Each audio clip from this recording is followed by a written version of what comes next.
हाँ भाई, पढ़ाई करने का मन नहीं कर रहा है, मजा नहीं आ रहा है, एग्जाम पास आ रहे हैं। पता है कि एग्जाम इतने नजदीक है कि अगर हम नहीं पढ़ाई करेंगे फिर भी हम पास नहीं हो पाएंगे, बट फिर भी पढ़ाई करने का मन नहीं कर रहा है। कॉमन फीलिंग जो उस समय हर बच्चे के दिमाग में, हर बच्चे के दिल में है। और उसी को लेकर डाउट जो है वो काफी बार यूट्यूब कमेंट्स में, प्रीवियस वीडियोस में मेरे पास आ चुके हैं कि भैया कैसे मोटिवेशन लाए, हमें इस टाइम पढ़ने का मन नहीं कर रहा है जबकि हमें पता है कि एग्जाम्स बहुत नजदीक हैं। सो मैं उसी चीज पे एक वीडियो लेकर आया। मैं कोई भी फिल्टर्स नहीं दूंगा अपनी मोटिवेशन स्टोरी बताने के लिए कि मैंने कैसे टैकल किया अपने टाइम पे जब मैं एस्पिरेंट था। बिकॉज आप मुझे बताओ, आपको क्या लग रहा है कि मैं एक एस्पिरेंट नहीं था? क्या मेरे को वो फीलिंग नहीं आती थी? बिल्कुल आती थी। और अगर आपको मैं सच्चाई बताऊं तो मैं आपको बताऊं कि आपको तो इस टाइम सिर्फ पढ़ने का मन नहीं कर रहा है। मेरी तो हालत ये हो गई थी अपने एस्पिरेंट लाइफ में, अपने स्टूडेंट लाइफ में, जब मैं सीएस की पढ़ाई करता था, कि जो मेरी स्टडी टेबल थी, मतलब वहां पे जाने का भी मेरा मन नहीं करता था। मुझे उस कुर्सी पे बैठने तक का मन नहीं करता था जिस पे मैं पढ़ाई करता था। तो मेरी ये हालत हो गई थी, इतना चीख गया था मैं, इतना रोता था कि मैंने आज तक किसी को बताई नहीं है ये बात, बट आपके सामने डिस्क्लोज कर रहा हूं ताकि आपको रियलिटी पता चले कि मोटिवेशन जैसी कोई चीज होती भी है या नहीं होती है। या आप जिस चीज को अलग अलग वीडियोस में अलग अलग लोगों से ढूंढते हो, वो आप ही के अंदर है, वो आप ही के इर्द गिर्द कहीं है। तो आओ मैं आपको समझाता हूं कि कैसे मैंने अपने अंदर एक सोर्स ऑफ मोटिवेशन जगाई, मुझे कहां से मोटिवेशन मिली और मैं दोबारा उसी बुक्स को लेकर बैठा, उसी नोट्स को लेकर बैठा, उसी शेड्यूल को लेकर बैठा और दोबारा मैंने अटेम्प्ट दिया और मैं पास हुआ ऑफ कोर्स। सो मुझे आप बताओ कि हमारी जितनी भी फैमिलीज हैं, आप लोग की भी फैमिली होगी, मेरी भी फैमिली है, हमारे सबकी फैमिलीज में कॉमन इश्यूज चलते रहते हैं, प्रॉब्लम्स चलते रहते हैं। किसी की फाइनेंशियल प्रॉब्लम्स है, हेल्थ को लेकर प्रॉब्लम है, कोई और प्रॉब्लम हो सकती है, बिजनेस हो गया, जॉब हो गया, फादर की कोई बिजनेस है, सर्विस है, तो उसको लेकर प्रॉब्लम्स है। बट इन सारी प्रॉब्लम्स में एक प्रॉब्लम है जो कॉमन रहती है, जो हर फैमिली में आपको मिल जाएगी, वो ये कि आपके करियर को लेकर जो टेंशन पेरेंट्स को रहती है वो बहुत कॉमन है और वो हर फैमिली में आपको मिल जाएगी। तो बाकी जो प्रॉब्लम्स हैं उसको तो मैं सॉल्व नहीं कर सकता। अगर मैं अपनी आपको बात बताऊं, अपनी स्टोरी बताऊं, तो मैं भी अपने पेरेंट्स को ऑब्जर्व करता था और देखता था कि यार बाकी जो प्रॉब्लम्स हैं उसमें तो मैं इतना योगदान नहीं कर सकता। तो आपके फैमिली में जो प्रॉब्लम है, जो आपको लेकर कंसिडर की जाती है, जिसमें आपका रोल आता है, वो आता है करियर प्रॉब्लम। कि आपका करियर अभी तक सेट नहीं हो पाया है। क्यों? क्योंकि आप अभी पढ़ाई कर ही नहीं रहे हो, क्योंकि आपका तो मन नहीं कर रहा है पढ़ाई करने का। तो आप ये सोचो कि अगर आपका अभी मन नहीं कर रहा है ना पढ़ाई करने का, अगर आप अभी पढ़ाई नहीं कर रहे हो, ये पता होने के बावजूद कि आपके एग्जाम्स आने वाले हैं, तो आप अपने पेरेंट्स की प्रॉब्लम बढ़ा ही रहे हो।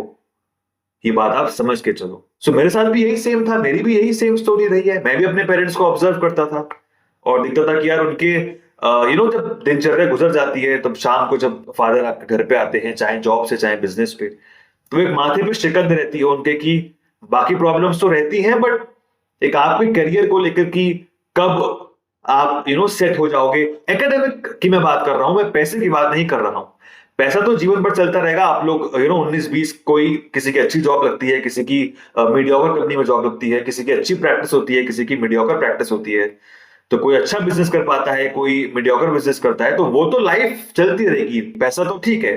मैं एकेडमिक करियर की बात कर रहा हूँ कि एजुकेशन पर्पज से कि आप कितना सक्सेसफुल हो पाते हो या नहीं हो पाते हो। वो तो मेरे साथ भी ये था जब मैंने अपने पेरेंट्स को ऑब्जर्व करा कि यार यार मैं उस चीज के लिए रिस्पॉन्सिबल हूं अगर मैं कुछ नहीं कर पाया तो। यहां पे देखो दो चीजें होती हैं, दो स्टूडेंट्स आते हैं। एक तो वो स्टूडेंट मेरे लिए विनर है, अगर वो अपना 100% दे रहा है और फिर भी पास नहीं हो पा रहा है, तो वो मेरे लिए विनर है। बिकॉज हो सकता है कि फिर उसके नसीब में नहीं लिखा हो, भगवान जी कह रहे हैं कि आपके लिए मैंने कोई और अच्छी चीज लिख के रखी है, प्लीज उसमें शिफ्ट हो जाइए।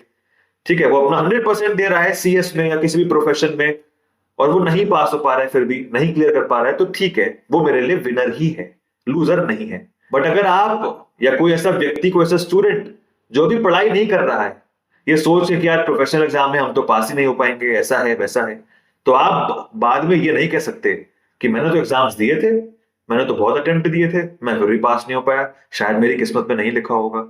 नहीं सर, लिखा था, बट आपने नहीं ट्राई करा, आपने नहीं प्रयास करा, क्योंकि आपका तो उस समय आलस आ रहा है, आपको तो पढ़ाई करने का मन नहीं कर रहा है। तो जब मेरे दिमाग में वही बार बार बात घूमती थी कि अगर मैं एकेडमिकली कुछ नहीं कर पाया, सो मैं ही अपने पेरेंट्स पे बर्डन हूं, और बस उसको लेके मैं इस 4 दीवारी में, मैं आज उसी रूम में हूं जिस रूम में मैंने सीएस क्लियर करा है, मैंने सीएस की पढ़ाई करी है। आपको पीछे ये दिख रहा होगा, ये कुछ पेस्ट हुआ हुआ है, दैट इज आईबीसी की सेक्शन लिस्ट है। ये अभी तक पेस्ट हुई हुई है, ओल्ड सिलेबस का जो आईबीसी ऑप्शनल में पहले आता था, तो मैंने भी ऑप्शनल में लिया था आईबीसी एंड ओल्ड सिलेबस में। तो अभी तक ये पेस्ट करा हुआ है, बाकी सारी भी और भी चीजें थी वो मैंने हटा दी हैं, बट ये तो काफी टाइम से हर वीडियो में आपने देखा होगा पेस्ट करा हुआ है। तो ये वही जगह है जहां से मैंने सीएस क्लियर करा है।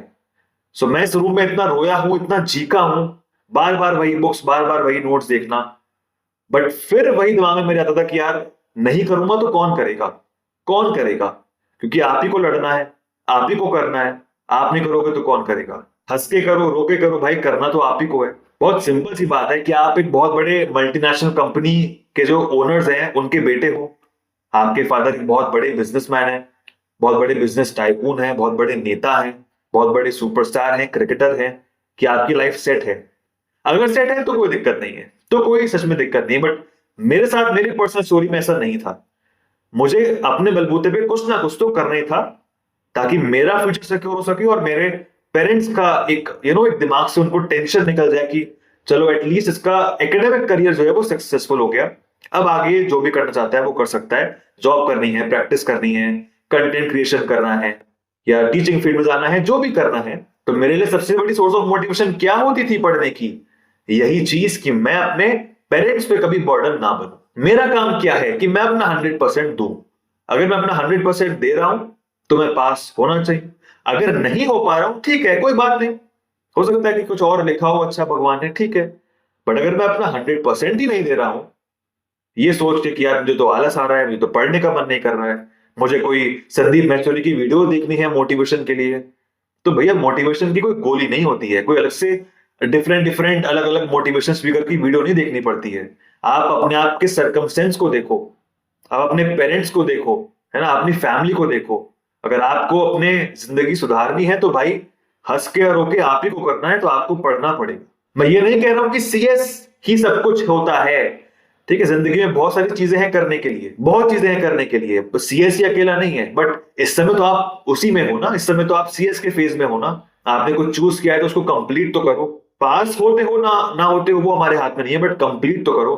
कंप्लीट का मतलब अपना 100% तो दो, और वो आप दे नहीं रहे हो बिकॉज आपका तो पढ़ने का मन नहीं कर रहा। मैं इतना रो रो के, मेरे दिमाग में वही चीज बार बार आती थी कि यार मेरे पास कोई ऑप्शन नहीं है, मेरे को पढ़ना ही पड़ेगा।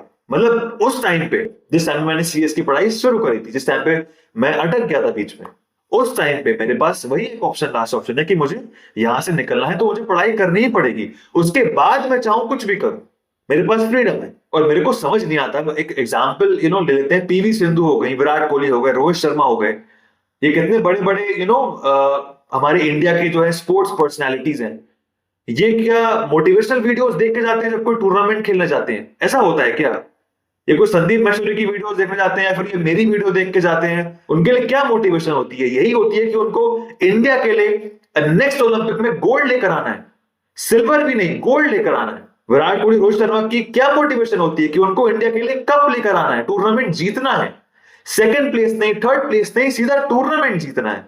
तो आपके लिए मोटिवेशन क्या होगा कि मुझे अपने नाम के पहले वो प्रीफिक्स लगाना है, सीएस लगाना है, उसके बाद क्या होगा हमें नहीं पता, और हम उसकी टेंशन अभी से क्यों लेंगे? जो होगा अच्छा होगा, अभी तक तो अच्छा ही हुआ है ना, जो होगा अच्छा होगा, सिंपल है। तो आज का जो प्रेजेंट है उसको तो अच्छा करो। वो कैसे करोगे भाई? पढ़ाई करके ही करोगे। पर आपको तो पढ़ाई करने का मन नहीं कर रहा है, तो पढ़ाई करने का मन नहीं कर रहा है ये कहने से काम नहीं चलेगा, हंस के या रो के आपको करना ही पड़ेगा। हाँ, कभी कभी बोर हो जाता है इंसान, हम भी बोर हुए हैं, तो आप सॉन्ग सुन सकते हो, डांस कर सकते हो, थोड़ा रिलैक्स हो सकते हो, कहीं टहलने जाना है टहल आओ, कहीं वॉक करने जाना है वॉक कराओ, कोई हॉबी है, कुछ बैडमिंटन प्ले करना है बैडमिंटन खेलाओ, क्रिकेट खेलाओ थोड़ी देर। सो आई होप कि आपको मेरी बातों से कुछ समझ में आया होगा। मेरी बातों में कोई भी फिल्टर्स नहीं है, मैंने पहले भी बताया था, मेरी बातों में कोई फिल्टर्स नहीं है। मेरी जो सोर्स ऑफ मोटिवेशन रही है मैंने सेम एज टू आपको कॉपी पेस्ट कर दिया। जो मैंने फील करा है अपने एस्पिरेंट जर्नी में, मैंने सीधा सेम कॉपी पेस्ट आपको कर दिया। सर मैं सच बता रहा हूं, मैं भी बहुत रोया हूं, मैंने किसी को नहीं बताया है इस 4 दीवारी में, इस कमरे में, जिस कमरे में मैं बैठा हूं। इवन मेरे पेरेंट्स को तक ये नहीं पता है कि मैं कितना रोया हूं इस एस्पिरेंट जर्नी में, इस पढ़ाई की जर्नी में। तो बस आपको काम करना है, हंस के करो, रो के करो भाई, उससे कोई मतलब नहीं है। It is you versus you only, and that is the only motivation. So that is it. I hope कि आपको कुछ हेल्प मिली होगी। वीडियो अगर अच्छी लगे तो please do give it a like and comment में बताओ कि आपको बेस्ट पार्ट क्या लगा। कुछ अगर सही नहीं लगा या कुछ अगर मेरी बात कोई अजीब लगी हो तो बिल्कुल वो भी बताओ, मैं नेक्स्ट वीडियो में इसको इंप्रूव करूंगा, कुछ अगर गलती करी हो मैंने वीडियो में। और बाकी मिलते हैं बहुत जल्द एक ऐसे ही इंफॉर्मेटिव एंड यूजफुल वीडियो के साथ।